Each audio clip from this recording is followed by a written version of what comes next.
Good morning, everybody. Welcome to the July 30th, 2015 Veterans Land Board meeting.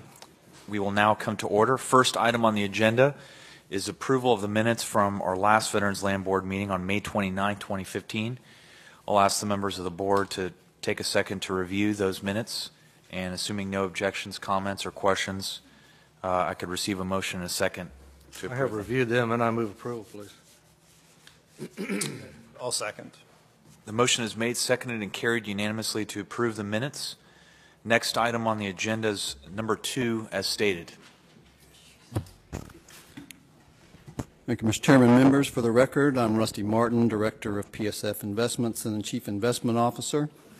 I have several things on the agenda today. The first 3 are basically renewals of annual delegations of authority with regard to certain issues that my staff is involved with during the year. Approval of this particular agenda item would constitute a renewal of the board's annual authorization of a couple of things. The first is the substitution of existing liquidity facilities or the entrance into new liquidity facilities associated with existing or new bond issues in the housing program and the land program.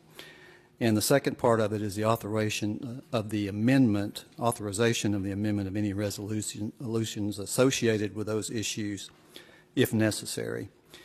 In keeping with past practices, the board approved a resolution in July of last year that authorized staff to substitute over a 1-year period as necessary various liquidity facilities provided by various liquidity providers on existing VLB variable rate bond issues.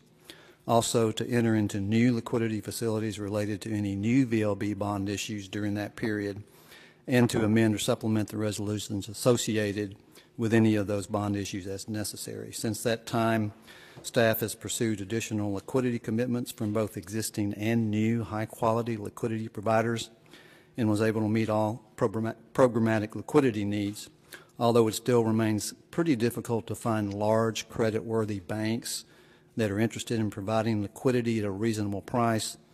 We're constantly in discussions with both existing and new providers, and we expect to aggregate enough commitments to meet all of our projected liquidity needs for the next year at a reasonable pricing. I recommend that the board authorize staff to substitute existing liquidity facilities or enter into new liquidity facilities for a 1-year period from July 30 through July 29th, 2016. And to amend or supplement certain existing bond resolutions to accommodate such substitutions as necessary during the same period, and I'm happy to answer any questions. Any questions? I have no questions. I'll move approval. I'll second. Motion is made, seconded, and carried unanimously to approve item number 2. Next item on the agenda is number 3, as stated. Thank you, Mr. Chairman. Members, this agenda item is similar to the one you just approved, although this agenda item would constitute your approval of an annual renewal of the authorization for staff to enter into certain interest rate swap transactions upon notice to the chairman or the chief clerk for a 1-year period. As you're all aware, financial markets are very volatile, and they've continued to be volatile over the past year and probably will remain so in the future.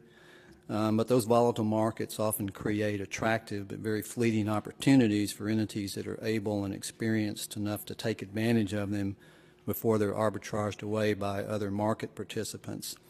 However, the board's quarterly meeting schedule is not conducive to executing quickly upon attractive market opportunities before they disappear. In recognition of this problem, the board authorized staff beginning in January of 2009 annually to enter into interest rate swap transactions as attractive opportunities arise upon notice to the chairman or the chief clerk for rolling 1-year periods. During 2014, it was not necessary for us to utilize that delegation, although we have utilized it several times in the past. We strongly believe that the annual adoption of this resolution will continue to provide us with a very powerful tool that affords us the flexibility necessary to take advantage of these short-lived attractive opportunities as they arise. Therefore, I recommend that the board authorize staff to enter into interest rate swap transactions upon notice to the chairman or the chief clerk for a 1-year period beginning July 30, 2015 and ending July 29, 2016. I'm happy to answer any questions. Any questions? I have none. I move approval, please. Is there a second? After, yeah, I actually have a question. Okay. After entering into an agreement of that kind, any interest swap transaction, the board has provided notice at what point after that? Is it the next board meeting? Is it immediately once that transaction's been entered into? Well, it would typically be at the next board meeting. Okay. We certainly could contact you after the transaction has been entered into and inform you at that time. I don't think that's necessary, but, Okay. but that hasn't happened recently. Is that right? Not for these particular type of transactions. So when we do a normal, what I call a normal bond transaction, there typically is an interest rate swap transaction involved in that. But that's part of the resolution that's adopted when the board adopts a resolution to issue debt.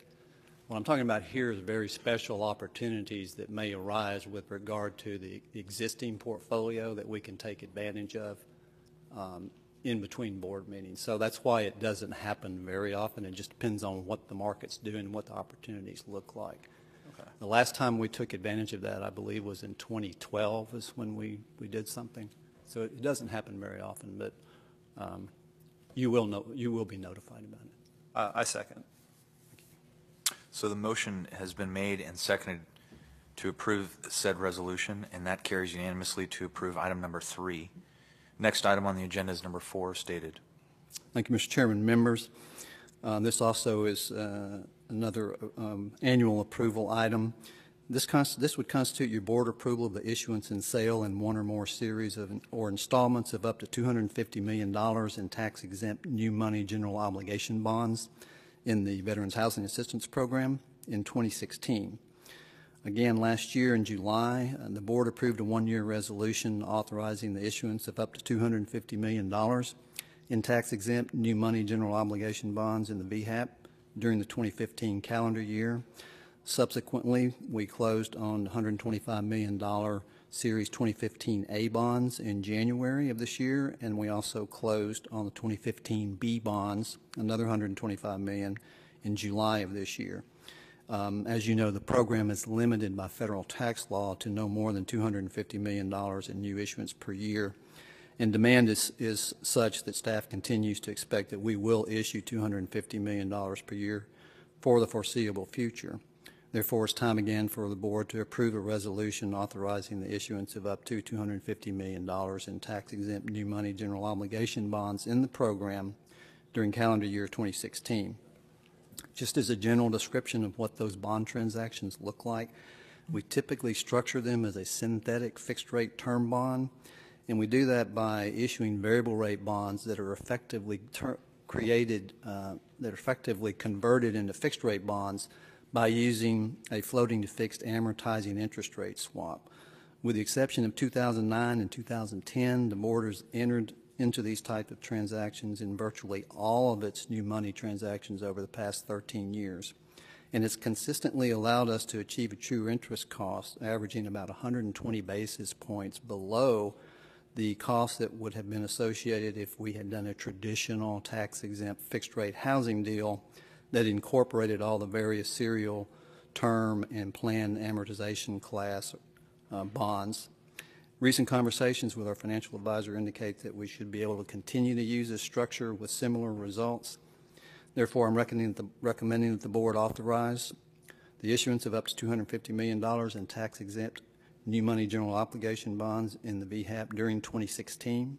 In addition, I recommend that the final maturity of those bonds not exceed December 1st, 2047, and the true interest cost on those bonds not exceed 5%, and I'm happy to answer any questions. These proposed terms are similar to prior resolutions in terms of 30, it looks like a little over 30-year maturity and 5% cap on true interest rate costs. That's right, Mr. Chairman. These bonds are typically structured with a final maturity of 30 years, and then they amortize over that period. So they have an average life that's effectively between 13 and 14 years.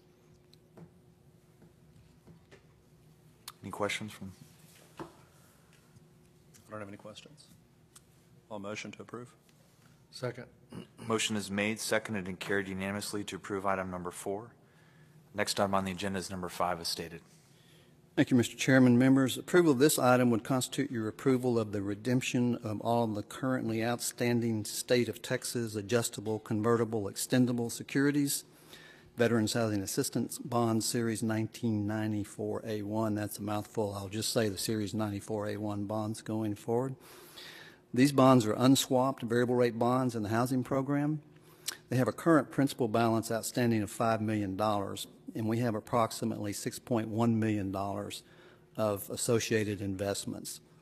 The federal tax law eligibility restrictions that are associated with these older bonds make it unlikely that there would ever be any recycling opportunities for us with the proceeds that are remaining.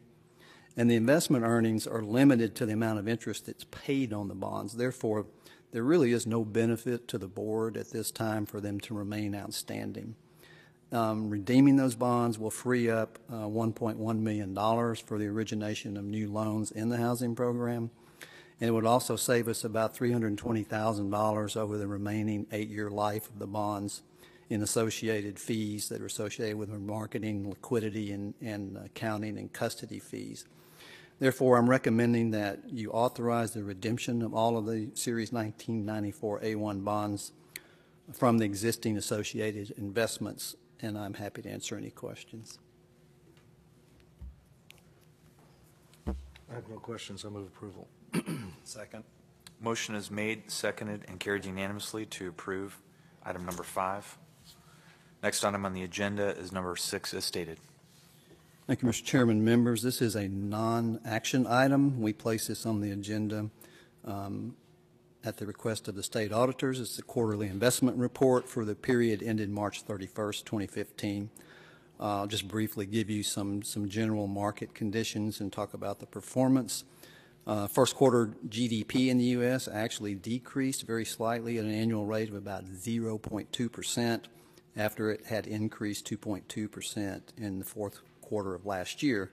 That decrease primarily reflected negative contributions from exports, non-residential fixed investment, state and local government spending, and then those were partially offset by positive contributions from personal consumer expenditures, private inventory investment, and residential fixed investment and imports.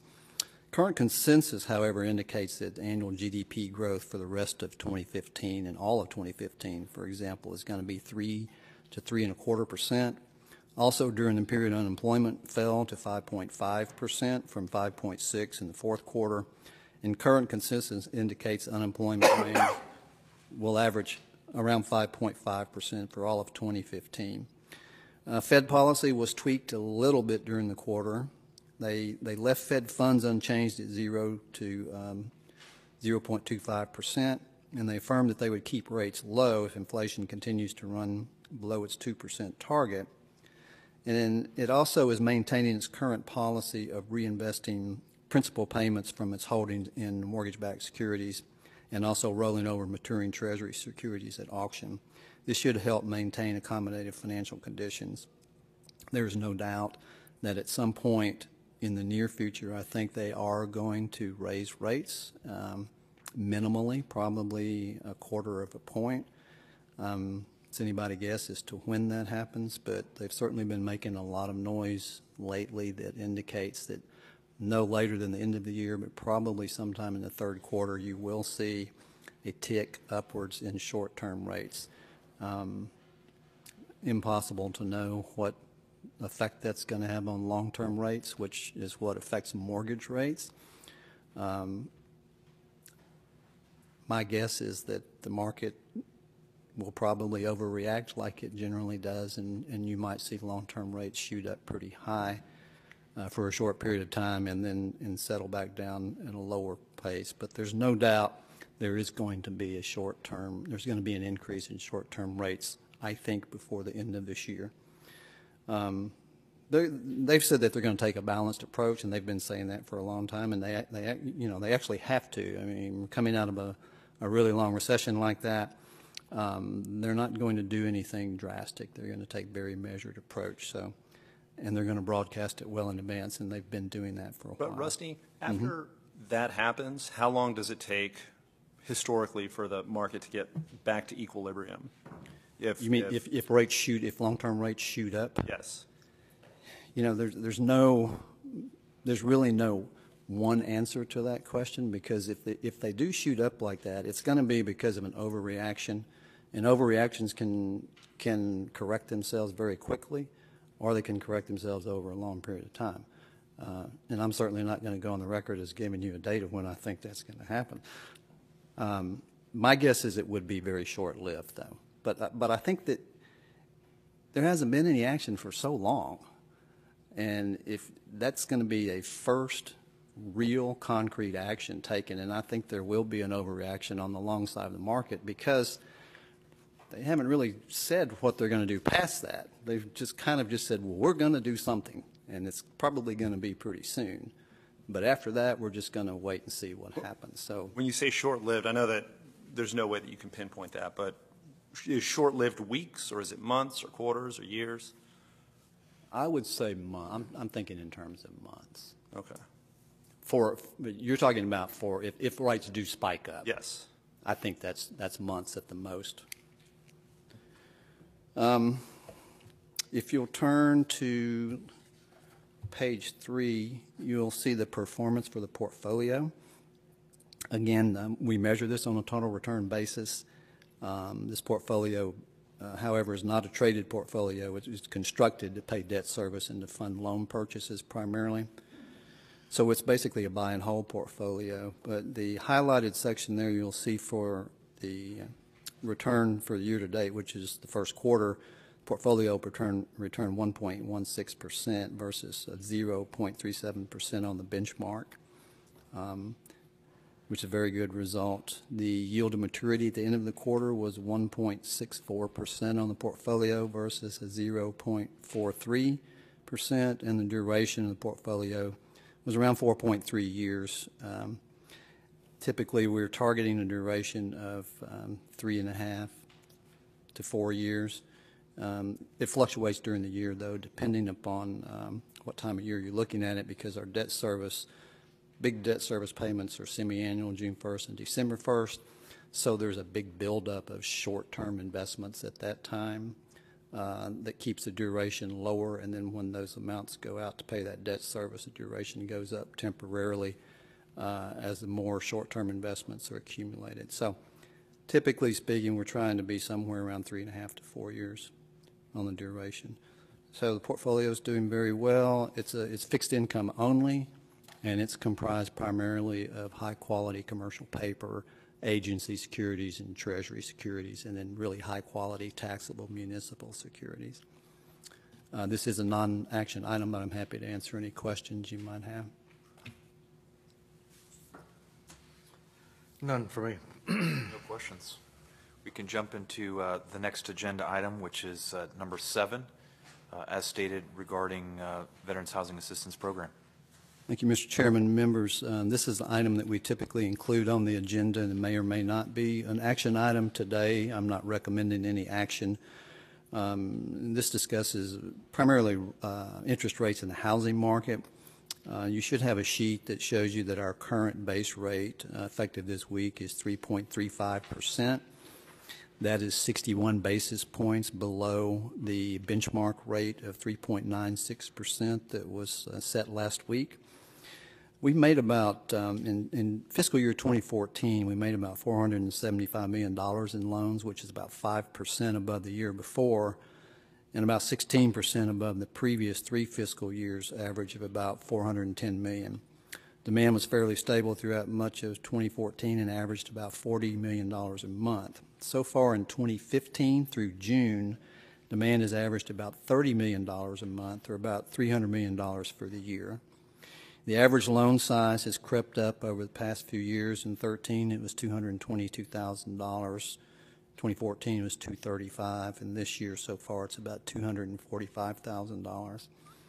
So far, our demand is below 2014 for this year. We're on track to do about $360 million if things remain the way they have so far. However, I would point out that since we changed that benchmark that we used back in April, the amount of rate locks that we're getting has effectively doubled from 25 million to 50 million a month. 50 million is a fairly normal number, so it looks like that change had the effect that we had planned.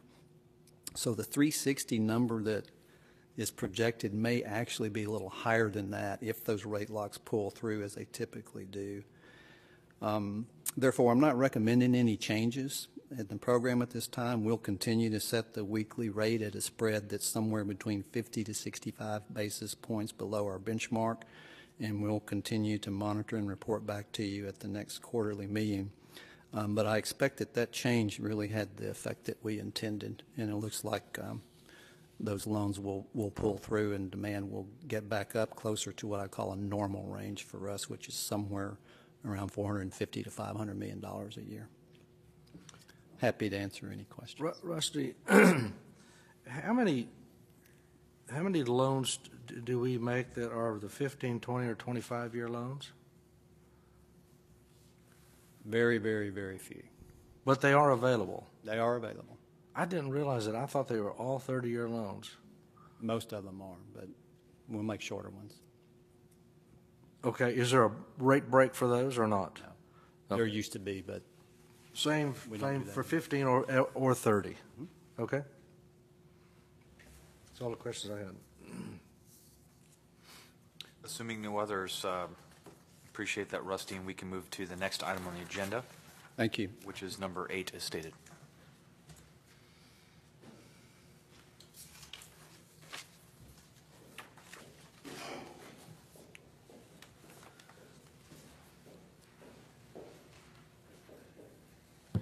Good morning, Mr. Chairman. Morning. For the record, my name is Charlotte Mumford, Director of Loan Operations. Thank you. That's in my file. I was like, thank you. We're presenting to you one appeal. It is not an official appeal, as the account holder did not reinstate the account prior to the board meeting, but she did ask that we present her emotional appeal to the board. I'll allow you to read that. If you have any questions, then I'll give you some facts about the account. Yeah, can Okay. you take a minute or two to read it? Sure.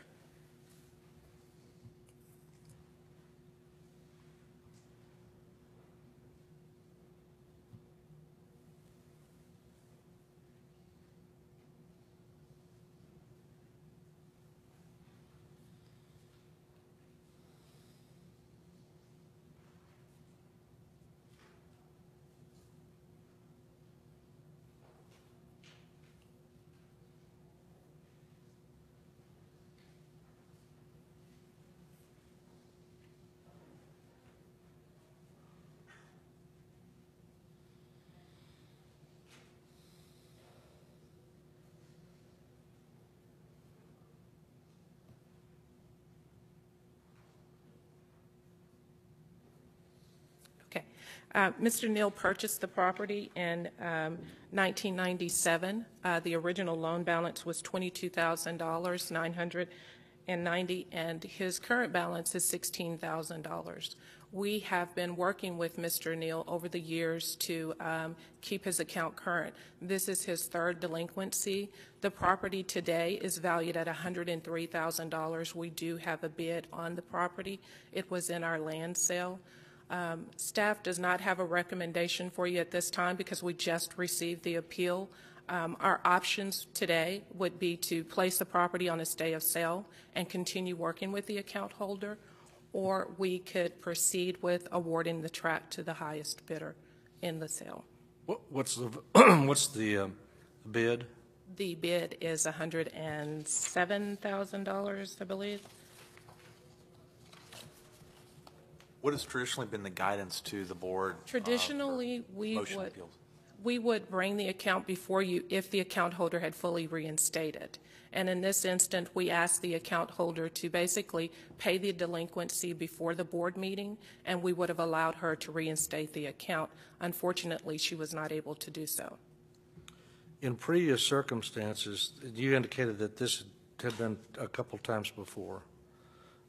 This has been a recurring issue. Yes, and we did allow them to set up a payment arrangement in the past, and they were not able to keep that payment arrangement current. And what makes you think that if we approve this, that it won't be a problem again, or will Well, it? we really don't know that. And I'm sorry, but we were not able to get more information to you and have a full recommendation for you before the meeting. But we really don't know that she will be able to, that her and her husband will be able to keep the account current and make the payments in the future. Is her husband disabled? No, not to our knowledge. We have not been able to speak with Mr. Neal. We've only been speaking with Mrs. Neal. It's our understanding that his work does not permit us to speak with him during the day. I believe he's a truck driver or something to that effect. Do we have any information as to the validity of whether or not she is have issues with bipolar? Or? No, sir, we do not. If we pass this time, we can repost for the next sale? At the next board meeting, we'll place this on a stay of sale, and I'll bring it back to you to order for sale at the next board meeting. So we're actually giving her a 3-month reprieve. Yes, sir.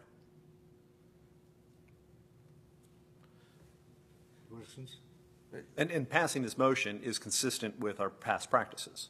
Past practices would have been that at the time that I present the appeal to you, the account holder would have fully reinstated the account, whether it be that they paid the account in full and we have monies in hand, or they would have paid the delinquency that would have allowed them to reinstate. Do we have a policy in the books in terms of amount of delinquencies before there is an ability to appeal a delinquency? No, what we do, there is on the books that the third appeal, they have to pay the third forfeiture, they have to pay the account in full. So this would be essentially the last time. Yes, sir. Given the value of the property and the balance that they owe, I think it would not. We just wouldn't be good people if we took it away from them. I think we ought to give them the chance to bring it current and keep it current, or sell it. One of the two. That's my thought. In this being the third delinquency, so then you said the attempt would be to Can you get say your them- name for the record? Oh, I'm sorry, Mark Havens, General Counsel. As the third delinquency, the attempt would be to get them to pay the amount in full. So this is actually her second delinquency, I'm sorry, second forfeiture. So if it happened, let's say that I bring it back to you at the next board meeting, then at that time, her only recourse would be to pay the account in full. Okay, so this is officially the second. Yes. So if the board were to pass on this at this time, what would be the next steps, say, in the 3-month interim? So what we would do is place the account on a stay of sale. We would not ask you to, if we don't place her on a stay of sale, then we have to start the forfeiture process all over again, which would take about 6 months. By placing it on a stay of sale, then we're able to come back and not have to go back and go through the forfeiture process again. So would this bid stand then until the next? No, sir.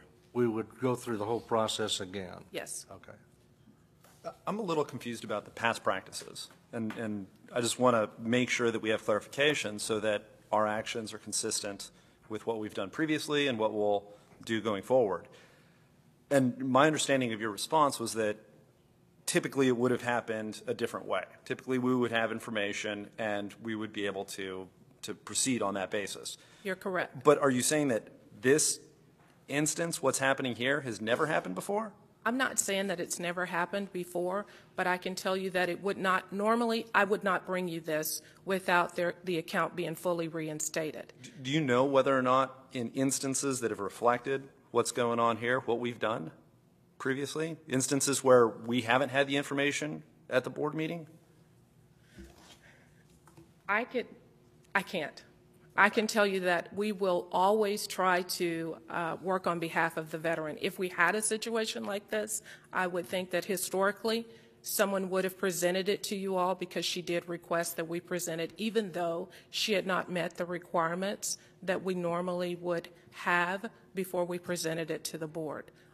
I can't really speak on what would have been done prior to.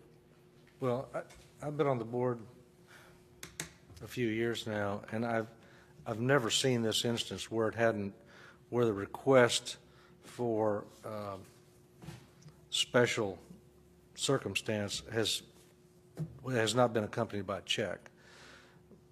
But again, I'll say that I don't think we'd be good Christian people if we took this property away, given the value of the property and the balance of the loan, without giving them a last chance and somehow putting that in writing that it won't happen again. They either need to sell it or we'll sell it for them. Yes, sir. And I agree with that. So I will move approval of the, what am I moving approval of? It's not on the agenda. I'll move approval that we give them special dispensation on this forfeiture. How's that? That's pretty well. I'll second that.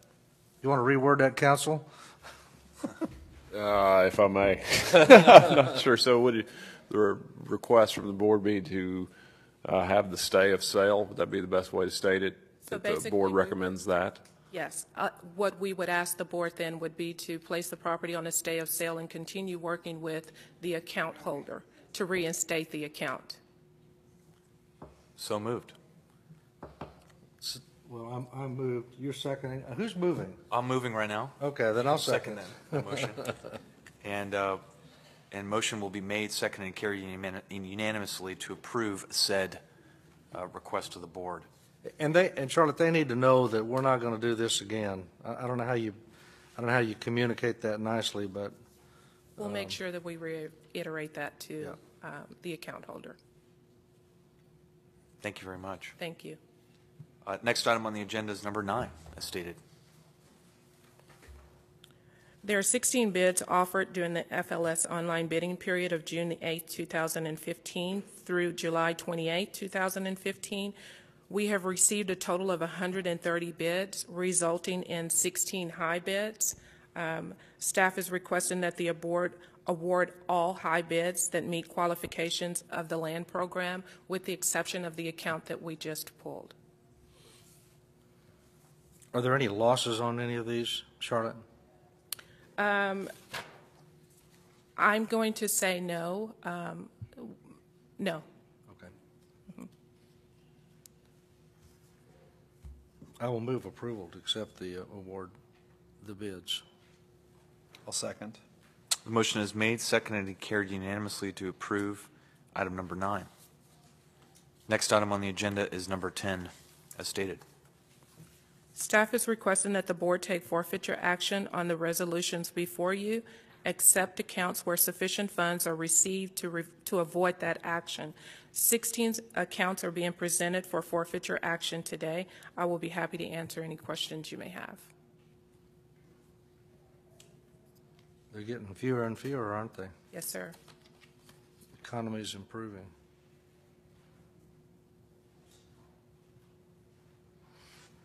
I'll move approval. I'll second. Motion is made, seconded, and carried unanimously to approve item number 10. Next item on the agenda is number 11. Staff is requesting the board take action on the resolution before you. The resolution lists accounts to be ordered for sale action today. These 6 accounts will become the tracks for the next forfeited land sale. We're requesting the board's authority to pull any account that fully reinstates prior to the sale date. Okay, just a point of clarification. Will we add the name of the one we just discussed, Thompson? Will that go back on this sheet or not? Not on this sale. At the next board meeting, then if she does not do what she needs to do to keep the account current, she will be on the next order for sale resolution. Is there a reason why we couldn't add her to this just as a cautionary measure? I mean, it would. What I'm saying is, you'd you'd speed the process by at least 90 days, and keep the pressure on her to to consummate. Yeah, I think one of the, again, Mark Havens, one of the requirements would be notification, and that these bids go out and are posted properly prior to the sale, and I don't think this one. Have these have been posted? So, no, these have not been posted yet. Now, according to Wendell Smith, we can do that, We could Legally. put it on. this resolution. You know, going back to my banking days, when we had a delinquency issue that was chronic, and we were giving them an opportunity to settle, another opportunity to pay the note or bring it current, and we waived the sale, as we just did in item number 9, we would turn around immediately and repost that property so that at the next sale, we could consummate if we needed to. And that kept the pressure on the borrower. And I think that's what we ought to do on this situation is if we can still do it, add her name or their name to the properties that we're going to order for sale, repost it, keep the pressure on them, and hopefully they'll come through or pay it off. What we can do is seek legal advice and make sure that if we can, we will. Is that okay? So contingent on this being legal, then We will you'd do proceed that. doing that. Counsel, what do you think? Yeah, I think that's fine. There would be the issue that it wasn't on the meeting notice. Can you state your name for the record? Ashley Haley, Office of General Counsel. There could be a slight issue that it wasn't on the meeting notice, that it was going to be one that was considered to be put on the order for sale list. Okay. And since it wasn't noticed that it would be a part of the open meeting, that would be an issue. So we can't do it.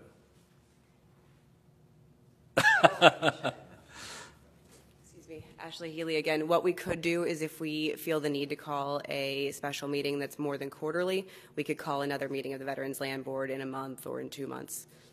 That would be an option. Or we could move in lieu of a meeting, correct? The board could move in lieu of a meeting, like in the interim, based upon whether or not the account is fully satisfied in time? You could delegate that authority to the Veterans Land, to the Executive Director of the Veterans Land Board or the Executive Secretary to make that call.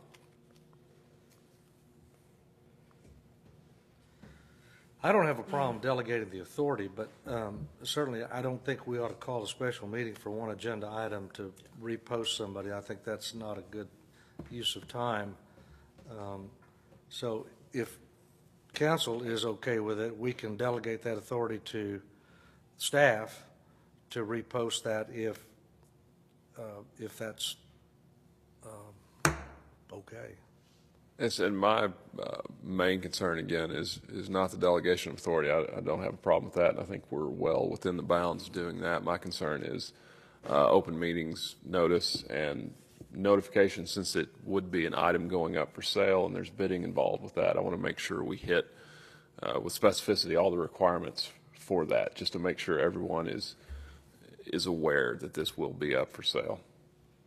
I think the best course of action, since you approved item number 8, I think that the best course of action would be to wait until the next regularly scheduled Texas VLB meeting.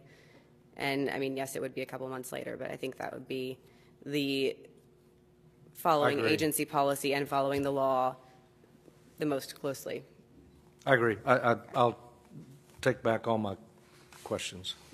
The motion is hereby pulled. Okay, so now we're on item number 11, right?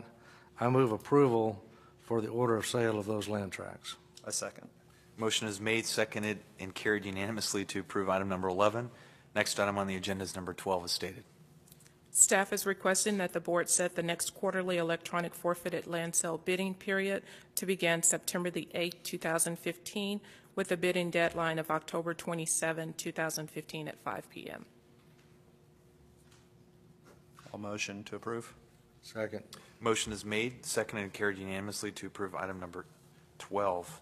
For the next item, number 13, as stated, we have 2 guests, along with, I guess, Bill, that will be briefing us on number 13 as stated. I wanted to welcome our guests from Hays County, We have two veteran service officers, Jude Prather and Alan Cameron. Thank you for making the trip to Austin. We love having our veterans come in, so it's great to see it. Thank you for joining us.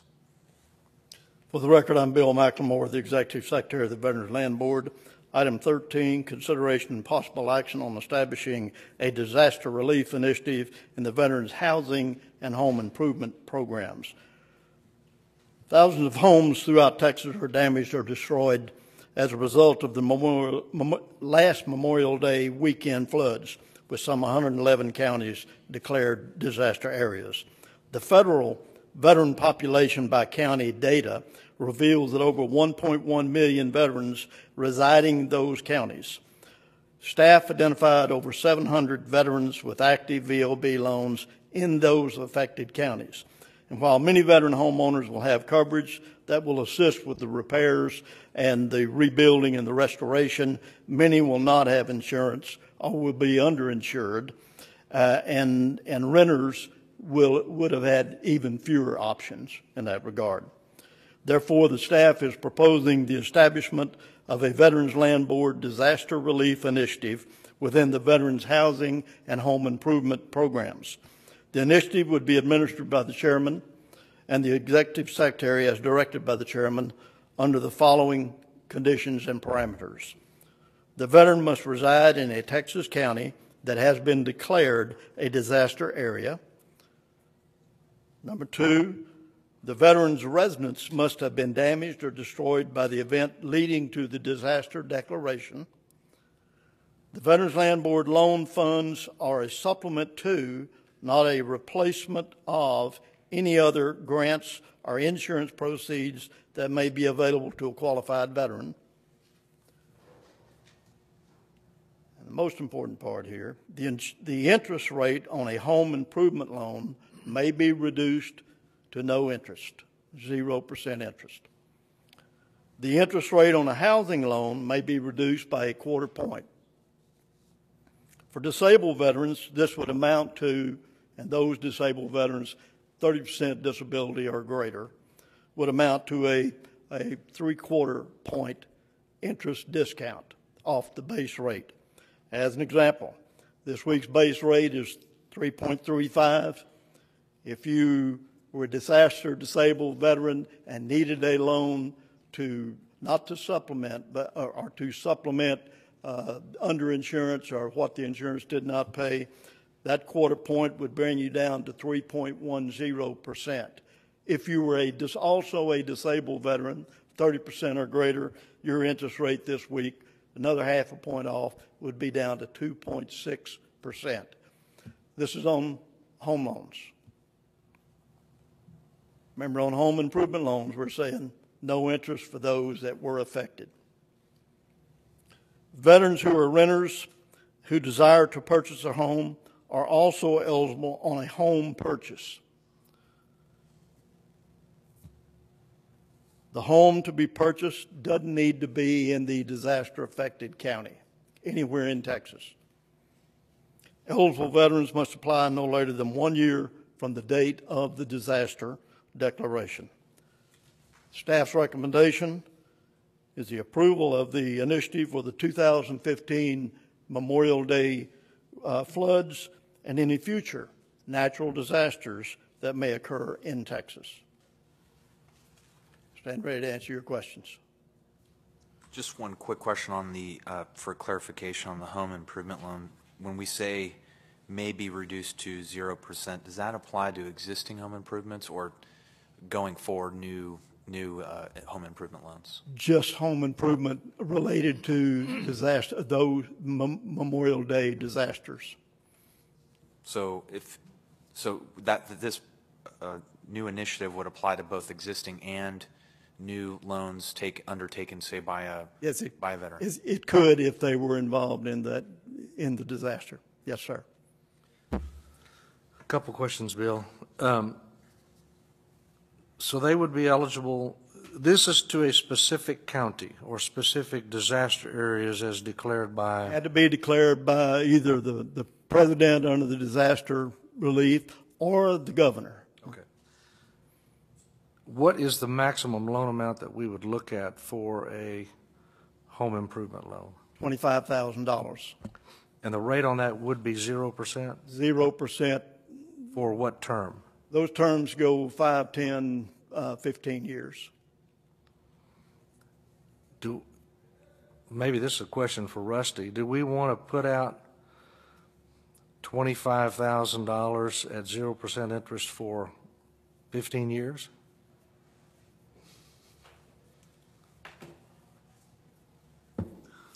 For the record, Rusty Martin, Director of PSF Investments, Chief Investment Officer. So we've looked at this carefully, put a circle around the number of potential borrowers that we're talking about, and the overall impact of the fund is minimal, very minimal. The benefit it could produce could be significant. It's not going to ruin the great yield that you're getting on our investments. It's going to have virtually no effect. Okay. And then secondly, how do we, or thirdly or fourthly or fifthly, how are we going to get this word out? Are we going to send this out to all the veterans that we know of that are in those affected areas? We're going to let them know about that? The 700 veterans that already have home loans with us in those counties, we don't know whether they're damaged or not damaged, but we're going to send out letters to them. What we had not intended to do is to blast this out throughout the state, giving people the false implication and false hope that I can just now get a better land loan or a better home improvement loan than before just because of the floods, even though I might not have been impacted, and even though the insurance may, or even if they were impacted, and the insurance completely recovered any losses that they may have had. Are we going to ask them to prove that they had damage specific to the flood? In other words, there will be a whole lot of people that aren't affected by the flood that say, man, I'm going to go grab $25,000 0% for 15 years. That is correct, and we're going to use some of the disaster recovery FEMA approaches to that in terms of being able to get a grant or get your insurance. We'll be asking for, did you file a FEMA application? Did you get grant funds that actually correct or restored the property to its current condition? If you were insured, did you get full insurance, or was there an offset to that fully restored your property to the value it was at the time of the flood? Are you recovered in whole? If not, you can get a loan for the differential, is our approach. So there will be some criteria that they have to meet before we'll give them a loan. Yes, sir. Good. And that's going to be incumbent upon staff, right, to make Yes, those it is. assessments and collect evidence and make those individual assessments? Now, are we worried about exceeding loan-to-value ratios if we give them a loan? In other words, are we going to look at being underwater on a particular property? We're going to look at the same criteria in terms of creditworthiness and ability to repay that loan under the same underwriting criteria we use for home loans for anybody. So if they want if they're going to totally replace the flood has totally destroyed the home and it's uninhabitable, and they need a new loan, a new home loan, $417,000. They'll have to qualify. They'll have to qualify. Yes, sir. Okay. And it includes renters. And that's one of the reasons, because this may be the time that the renter now wants to buy the home, and it may not be in that flood area that they were in. They want to move elsewhere at that time. Okay. Where it says on point number 4, interest rate may be reduced to 0, is that a judgment call? It is a judgment call at this time. There may be some reasons why we don't. Part of that may be because there may be a difference between their concern over whether or not they have been fully recovered, restored, or not. We can still give home loans. We're still going to be giving home loans.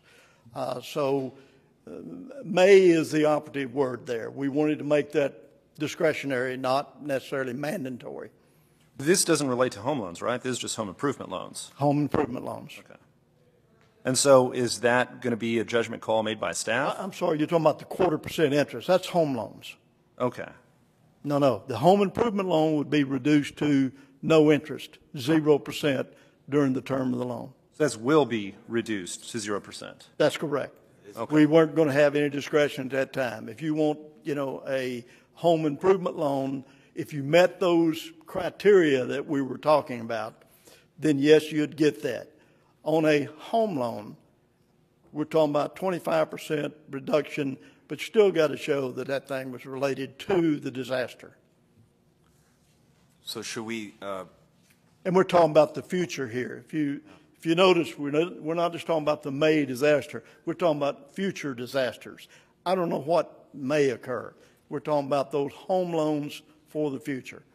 so if the board approves the recommendation, the language in point number 4, first sentence needs to be amended to say will be reduced to 0% as it relates to home improvement loans, not may be reduced. Is that what we're saying?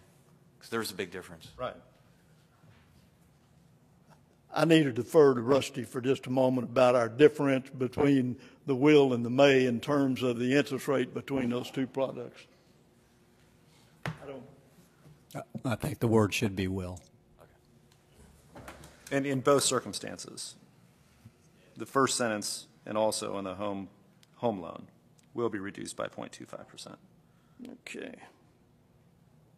So may to will. Okay, I have another question. You said something, maybe I'm taking this the wrong way. We're approving this just for this past disaster, not for future disasters. Any future natural disasters that may occur in Texas. So you're approving it for the future. I got a question. If that is a good idea, I would rather do it specific to the disaster rather than open it up to the future, because we don't know what money markets are going to do. We don't know what. I mean, that's a lot of money to be putting out in the future that you have no idea. To say now that you're going to will be 0% for 25,000 for 15 years is a big commitment to make to the next disaster, which we don't know when or how big it's going to be. I think that's overloading our boat. I agree. And the disasters seem to be infrequent enough outside of the ordinary course that this is something that we would address at a future meeting. It had to be, as the disasters we're talking about occur. they would have to have been declared disaster areas. And the impact to veterans. I think the primary purpose here is make it consistent. If as we go forward, if we're going to do it now, we might be criticized for not doing it in the future. I think it's a good idea, and I think we're doing the right thing. I would just like to see it be specific to this disaster, and we'll address them one by one. Good point. I agree. Agreed. So with that being said, I will move to approve your motion subject to the striking of the word may be reduced and may be reduced to 0 and say will be reduced to 0, and that this specific initiative be directed to the Memorial Day floods. And you can reword that, Council. Fine with us. In addition, the second sentence on point number 4, we also state the interest rate on a housing loan will be reduced by Got that. 25 basis points. Yes, I'm sir. sorry. That's Okay. good. Yeah. I'm sorry. Yes, please. Please approach. Howdy, my name is Jude Prather. I'm the Mayor Pro Tem with the City of San Marcos and also the Hays County Veteran Service Officer. Commissioner Bush, members of the board, thank you for, first of all, having this as an agenda item. And to speak of the floods there just in Hays County, tragic and the loss of life, 14, and actually we still have folks missing. And historic and the amount of damage that occurred there in Hays County, close to 1,400 homes there in Hays County were destroyed or affected. Your staff, Colonel McLemore, Ken Wallingford, reached out to us early on and kind of gave us advice about their disaster relief efforts there in Bastrop County and kind of gave us some guidance on how we should move forward. I think reducing the interest rates to help our veterans that have been affected by the floods would be, first of all, a generous gesture, but also, when we serve in Afghanistan or myself in Iraq, we watch each other's back. And when we're here at home, we need to do the same, especially during times of disaster. And I think this could be one method of many others that we can do to help those that are affected by the floods. There was something else I wish I could get help with. Your staff reached out to us. They let us know, here's all the VLB loans we have here in Hays County, so you can try to match all these folks to the ones that are affected by the floods. That is just those that have VLB loans. There may be other veterans out there that are affected by the floods that we're just unaware of. So far, just in Hays County alone, we've come across 46 veterans, and that's just either being at the Flood Victim Resource Center or word of mouth. That's how we got in contact with those that are affected by the floods. Luckily, actually, well, weeks before the floods, we held a county-wide summit where we brought in every veteran organization, VFWs, American Legions, folks there from Texas State University. We brought them all into one room and we said, what is each post's emergency relief efforts? And we kind of synced those efforts. Little do we know, within weeks, we would initiate those plans on a scale that we couldn't have imagined. Hays County, San Marcos, it's an area of rapid growth. San Marcos has been named the fastest growing city in America for the past 3 years, according to the U.S. Census Bureau. And Hays County is one of the top growing counties in the nation as well. We process a lot of VLB loans. Our office we speak very highly of the VLB because it offers a better product to the veterans. This initiative, I think, could be very helpful to our veterans that have been affected by the floods there in Hays County. I also have one of our volunteers there in Hays County who would love to speak on this agenda item as well. Thank you. Thank you for your service, and thank you for your leadership on this issue. And we're going to really rely upon our VSOs to help spread the word on this initiative. So thank you.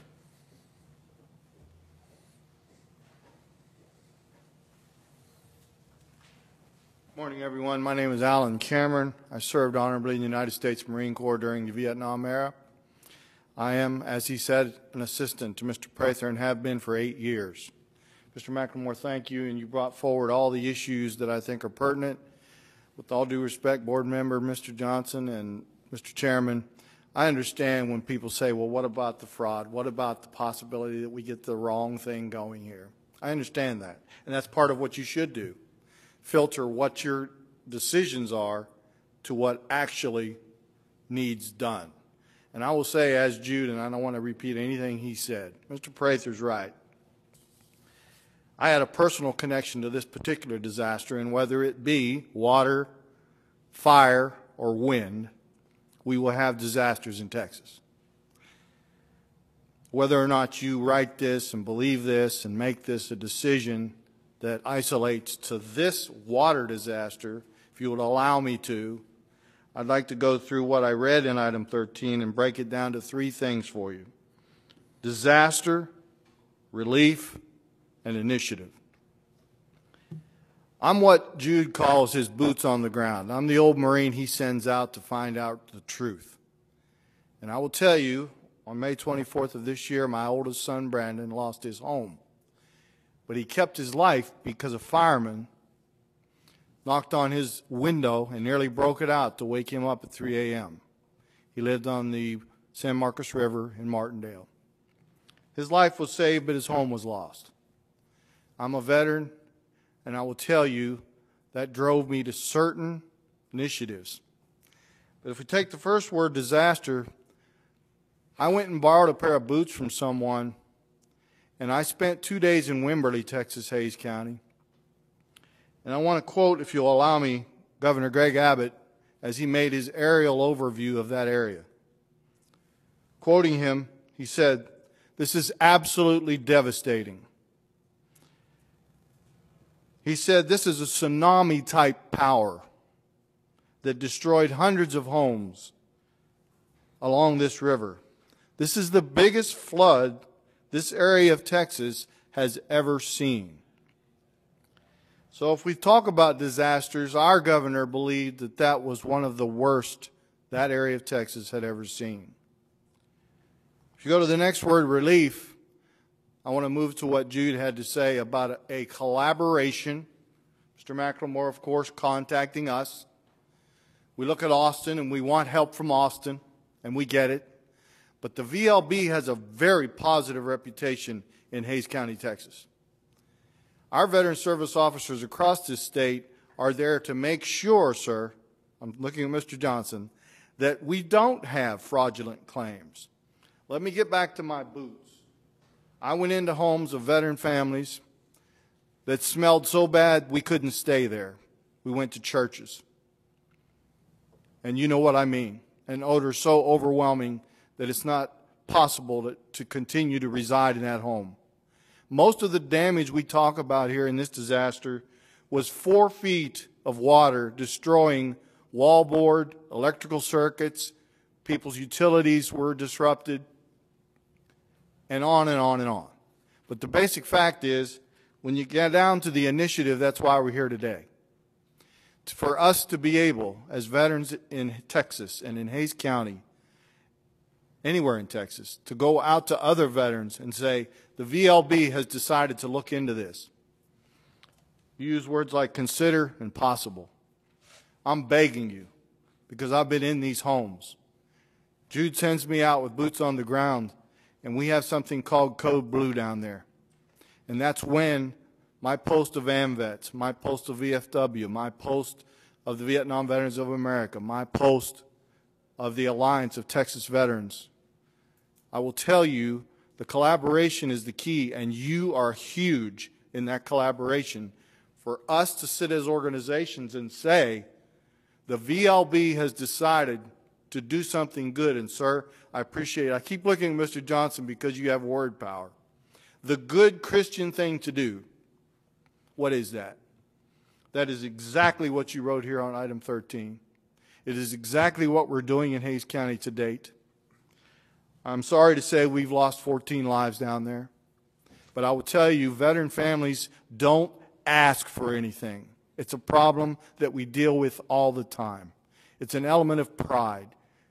When they took their oath and went and served, they believed that was the right thing to do because we do have an all-volunteer force. Back in my day, it was draft.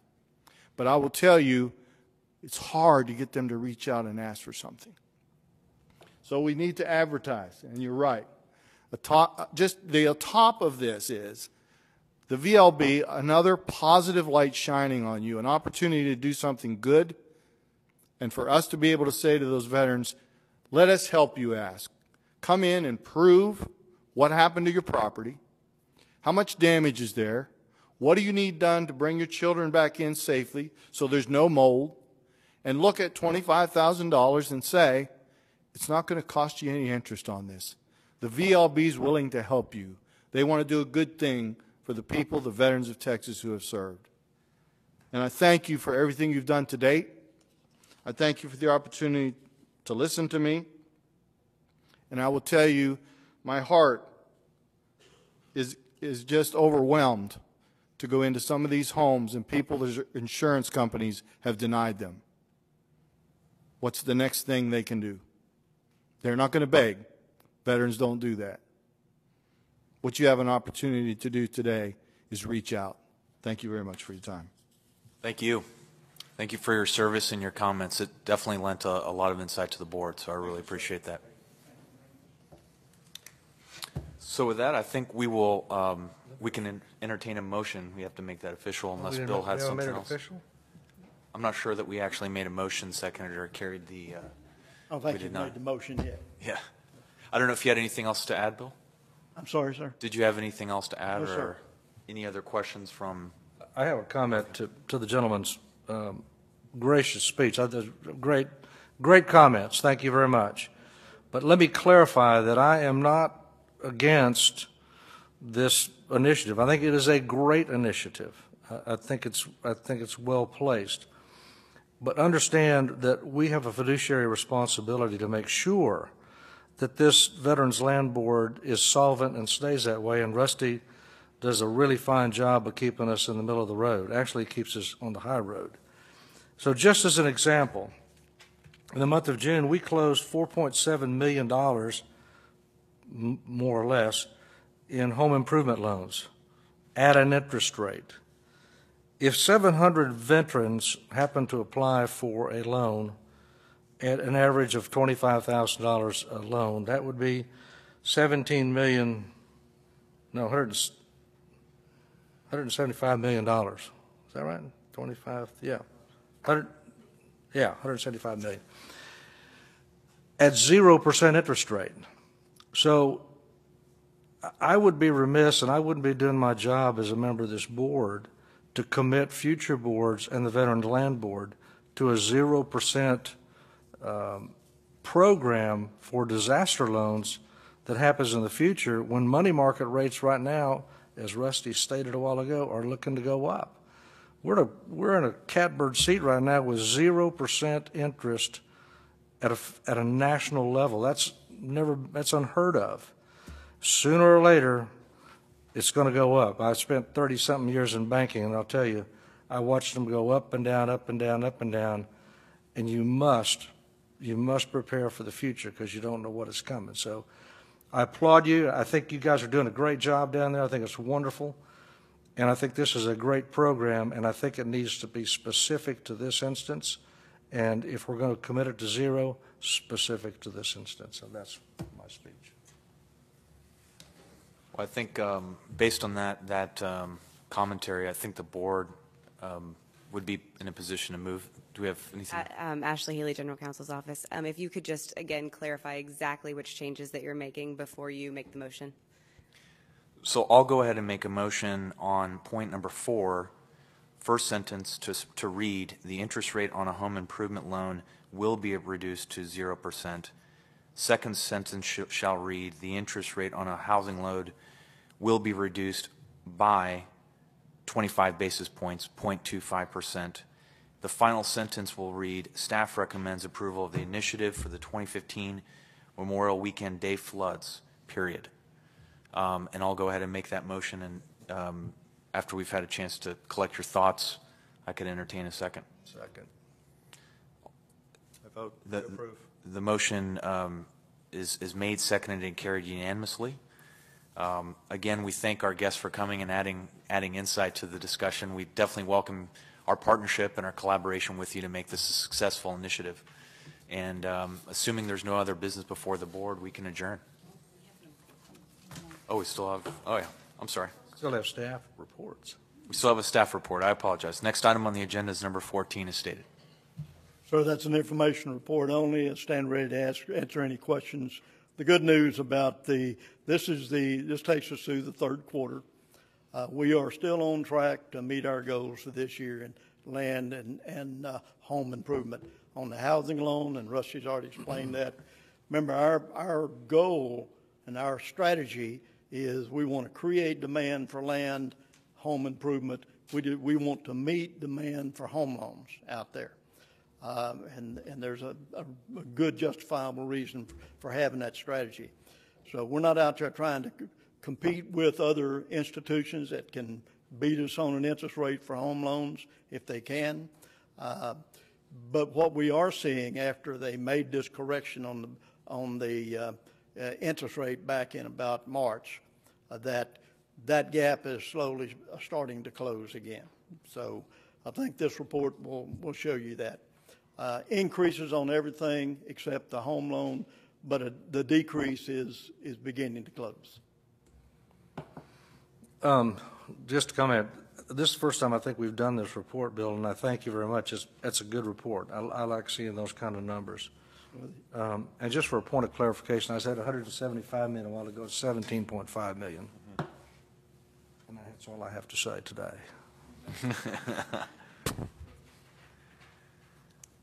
Assuming no other questions, comments? I have one comment, Bill, and that was that I had the opportunity on Monday to go and tour the El Paso Veterans Nursing Home. And the tour was phenomenal. It's an excellent facility. Susan does a great job on behalf of the Veterans Land Board, and that was an exceptional tour. And it looks like we have great facilities out there. We're getting it ready for you in about 60 years. All right.